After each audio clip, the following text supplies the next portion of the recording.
zihlobo zam, Parafin Suzwe-Andor, Captain Bush. Yabo mawuthwasile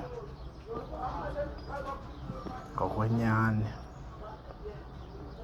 mawusifa awuzodutyulwa, awuzohlatywa, uzasifela nje uzogula. Kodwa once wakhendla uzobola uhleli, kuphume impethu uhleli,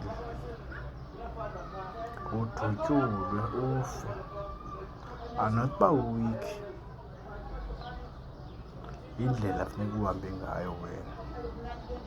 Kaloku ukhendlile, uthwalile, uzophuma impethu, uzodutyulwa, into izawube ngegazi.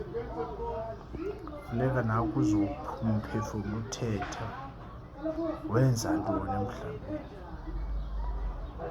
Okanye uphume impethu, ubole unuke, kodwa ude ufe. Zizinto owazenzayo emhlabeni, into owazenzayo emhlabeni. Uzobola unuke, uzokufa.